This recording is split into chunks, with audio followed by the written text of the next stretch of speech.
Coach community is busy solving IEP struggles. Master IEP coaches are the idea bringers, solution finders, and team builders at the IEP table. And I'm going to share with you 3 questions and their answers that are happening right now inside of our Master IEP Coach community. Welcome to the Special Education Inner Circle podcast. I'm your host, Catherine Witcher, and let's jump right in. This morning, I woke up to a question from one of our coaches. She's been doing this a long time, and she has a full client list. In fact, she has a wait list most of the time, and she is typically helping families who have children who have behavior plans. So, and that could be in the autism community, it could be in, learning disability community. It's just children who struggle with behaviors. And we know that we need to work as a team to build better supports. So this is what she writes this morning. She says, I am drowning in FBAs and behavior plans. Every single one is the same. I swear I could cut one kid's name out and paste in another, and it would still be accurate. It seems like these plans are just scratching the surface and sticking a Band-Aid on it. I'd love some inspiration or tips to push the standard form type of assessments and behavior plans into something that is actually going to make a difference. And I know teachers and therapists and admin are feeling the same burnout. There has to be something better. So she's feeling the same thing that probably a lot of you are feeling too. Just kind of like we're doing the same things over and over and over. We have the standard process, especially when it comes to functional behavior assessments or behavior intervention plans. And she's like, come on, like I need to spice things up here and make sure that we are individualizing things, that we're looking outside the box. I've been doing these over and over and over, and it's the same conversations. So what can I do? So the first thing that I mentioned to her this morning is to go back and look at the podcast episode from last week. So I reviewed 2 different books talking about behavior, and one of them really focuses on the family and how to write a vision statement when it comes to a functional behavior assessment. That's something different that most of you have probably never heard of. We talk about parent vision statements all the time in our Master IEP Coach community, and we use this whole form to make sure that parents are equal members of the IEP team in a way that they're collaborating and building this bigger picture. And we can do that with behavior plans too. And so the book is actually called Helping Your Family Thrive. And if you're like, yes, I need some of this inspiration too, just go back to the podcast episode right before this one, and you'll get links and there's discount codes. And there's another book there that talks a little bit heavier about data. So one is really parent focused and the parent vision, and the other one is parent focused, but it talks a little bit more about data. So if you're struggling with behavior plans, I want to encourage you to go get some new insights from those 2 books from the last episode. I do have to throw in a couple of wins. I've got to give a shout out to a teacher who is a Master IEP coach. She works full-time in the system, and she also wants to start helping people outside of her current role in the classroom. And she says, hi, everyone, I have an interesting situation. She hasn't even started really advertising or sharing that she's a Master IEP coach and she's going to help people outside of the system, but she already has an email from a parent who's like, hey, could you help me write these IEP goals for my child? Like give some input on if, these IEP goals make sense, and how much do you charge? So this is something that she's extremely skilled at, and she's going to be able to help this parent really get back some hours of sleep and stop Googling and figuring out, is this right? Or is this written well? And really to have a teacher consulting and being that person that can be her trusted advisor, because, sometimes it's hard to build trust on an IEP team. It's absolutely possible, but building that trust, we're all coming to the IEP table with some baggage, right? We've all had some situations that maybe have not been so good. So bringing in a Master IEP coach saying, okay, like, hey, how much do you charge? Could you just help me with this piece so I can sleep better at night? That's an amazing thing. So I'm really excited for her. We have another Master IEP coach who is a therapist, and she just said, I just opened up my Facebook Messenger and I got my first message from my non-friend. So it's not a current friend of her, and she wants to become a client, and she hasn't even finished module 4 of the mentorship. So the Master IEP Coach mentorship has 4 modules, and then we also have advanced monthly coaching that happens. So she hasn't even finished that, and she's got somebody saying, hey, like I see what you're doing out there and what you're talking about. Can you help me? So I just want to encourage you that if you have ever thought about helping people through the special education system, becoming a Master IEP coach is a great option. And if you are struggling because you're making a lot of decisions on your own, whether you're a teacher, admin, parent, therapist, and you're like, I just need to get surrounded by other people, Or if you're just like, I'm just want to hire somebody to work one-on-one, we actually have a directory. I'll make sure that I put the link here. So you just go to masteripcoach.com/directory, and you can see all the Master IP coaches that are available to help. Okay, so here we go. Question number 2. We have a Master IP coach who's a little bit newer to our community, and she has taken the course. She has dug in. In fact, she's even come to one of our live conferences. So we do these live conferences around the country. In fact, we've been selling them out. So we have added more for 2023. So we will have 8 live conferences. I know that sounds like a lot, but here's the thing. They are limited to 12 people each. This is not a big conference that you come to and you get lost and overwhelmed and you take a bunch of notes and then you close your notebook, go home and go back to life the way that it was.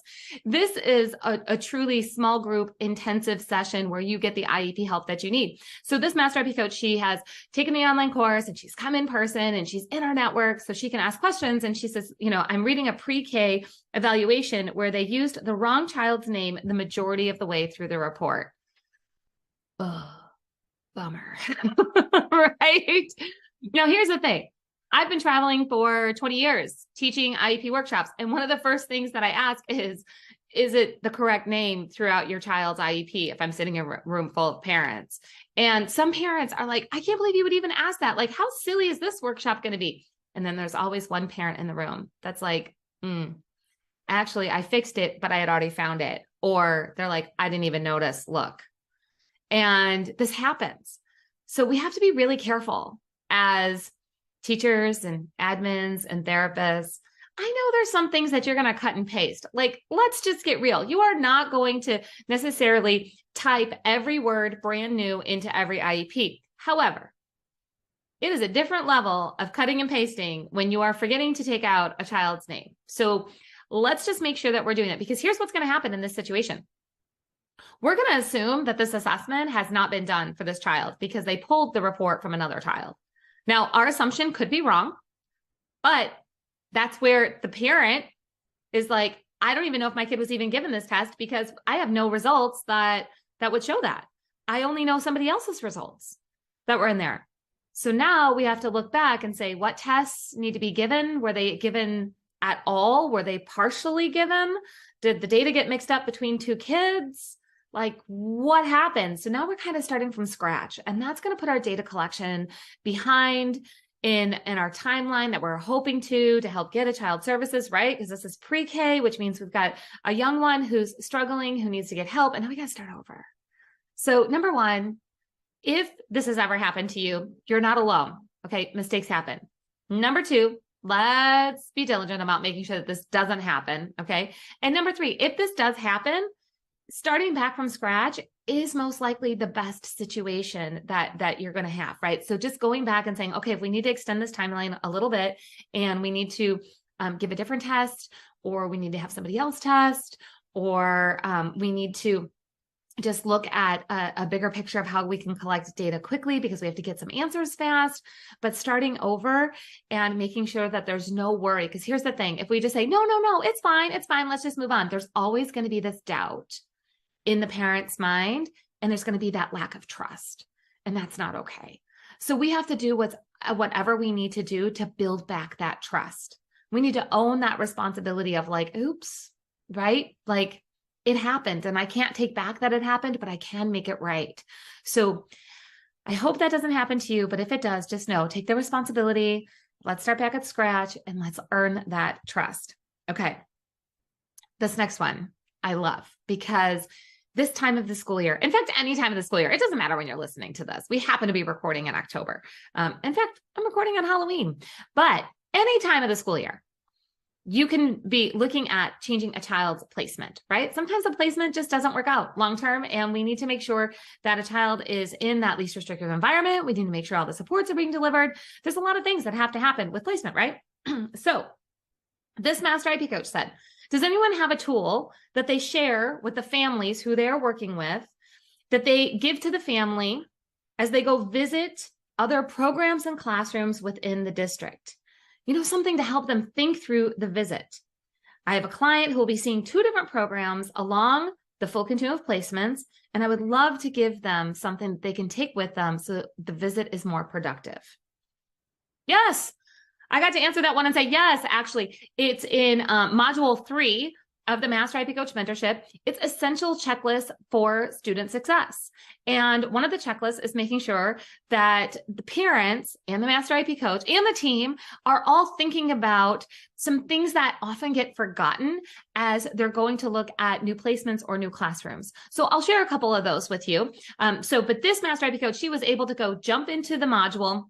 And because she is a current Master IEP coach, she gets to download that tool and use that tool for her personal use and then for her clients in that. So she got to skip making a new tool or going to search for it. She just gets to download it and use it. But I want to give you a couple of those strategies that are in those tools. So number one of the things that I love to have families look at when they're going to observe a classroom is I want them to look at the things that are on the wall and the things that are on the teacher's desk.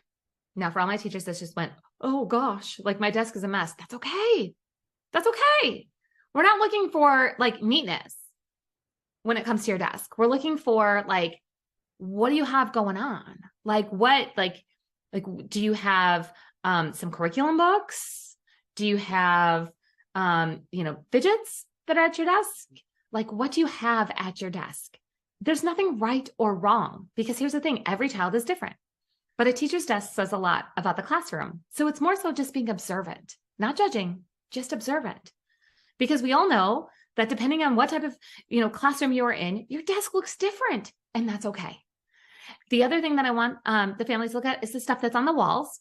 And that's because if I see something that looks exactly the same, like an art project that's made exactly the same by all the students, I'm questioning, and especially if it's a classroom, let's just say it's a self-contained classroom, everybody's going to have varying skills at a wide level, most likely. So to have something turn out exactly the same, I'm like, did the kids do this independently? Are we working on independence? Or are we looking at, making sure that the kid is producing work that is reflective of their ability level and just kind of meeting them where they're at? And, everybody's artwork should look different. So what else is on the wall? Do we see academic things? Do we see community signs? Which community signs, in my opinion, that's academic, right? We are reading for a function in that. So I just want to know what's on the walls, because again, that's very reflective of the conversations that are happening in that classroom. Because when you go into a classroom and you go to observe, we all know that 5 minutes, 10 minutes, 15 minutes that you were there, that is not reflective of the hours and hours and hours and days and days and days of that classroom. So making sure that you are kind of looking at the things that are there a little bit more permanently, that can be helpful. So those are a couple of things to look for. The other thing that I want the family to look for or to ask about is, how do we make sure that every child is included on the school campus? Not just inclusion minutes, not just, if it all works out, then our students in this classroom get to go spend 15 minutes during the morning meeting over in this other classroom. Like that's their inclusion time. No, I don't want to hear that. I want to hear, how are things inclusive? Like, do we have inclusive things on the playground? Do we have inclusive books in the library? Do we have things that are going to support a different learner throughout the entire school community? Because a child is not limited to just learning in their classroom. A child needs to be supported throughout their entire community. So that's another thing that I absolutely want parents to ask about. The other thing is I want parents to ask about, what's the research-based curriculum that's used in this classroom? Ooh, now let me tell you why I ask about that one. Because I was a teacher and I walked in to my first classroom and several other classrooms after that, and I did not have curriculum. I was given IEPs. The IEPs had some tools listed in them, and I did not have curriculum. I had to go ask for curriculum. I had to go advocate for myself to go get curriculum. So I had the tools that I needed, the research-based tools that I needed to teach my students. They were not just organically given to me as a special education teacher. So teachers, if you ever have a parent ask that, guess what? They are not criticizing you. They're really not. They're looking for the tools that the school district needs to provide to you and your child, or their child, your student, so they can achieve their IEP goals with research-based curriculum. This is a question that helps a parent advocate for the staff and for the child in that classroom. You know what? It's exciting when it happens. I know it can sound uncomfortable, but I'm telling you, one of those students that I had, I shared with you. I walked into a room. All I had was, desks, chairs, a couple of tables and a stack of IEPs. And the parent actually came to me and said, like, do you have this, this, this? And I'm like, no, I don't have those. Like, well, our child needs that. In fact, it's written into the IEP. Now, a specific curriculum wasn't written into the IEP, but a research-based curriculum to teach at the time, I think we were talking about reading and phonics and comprehension, that a research-based curriculum was written into the IEP, even though the law says that everybody has to have it. They had that written into the IEP. So they're like, okay, so you don't have that. Just so you know, we're going to be advocating for that. And again, it's nothing like it wasn't my fault that it wasn't there, and they knew it. So we can absolutely use opportunities like this to help advocate for teachers and for students to make sure that they are getting the supplies that they need to implement the IEP. So again, I hope that this helped you kind of see what's happening in special education right now. Maybe after hearing this, you're like, all of these questions are the Master IEP Coach community. I got a question that I want to ask. Just go ahead and reach out or head over to masteriepcoach.com. You'll see that there's a link there for IEP trainings. You can see how you can get connected to us online, how you can come train with us in person, how you can get connected in this community and ask questions, whether they're for yourself or maybe you're going to be helping clients, to get all the tools that you need without staying up and Googling at 3 a.m. But no matter what you do, never forget that the entire purpose of an IEP is to provide that free and appropriate public education that meets a child's unique needs and prepares them for further education, employment, and independent living. Remember, I didn't make that up. That's part of IDEA law. I'm not a lawyer, but I love to share with you where to look and how we can build the strong foundation of education for all learners together. I'll see you next time on the Special Education Inner Circle podcast.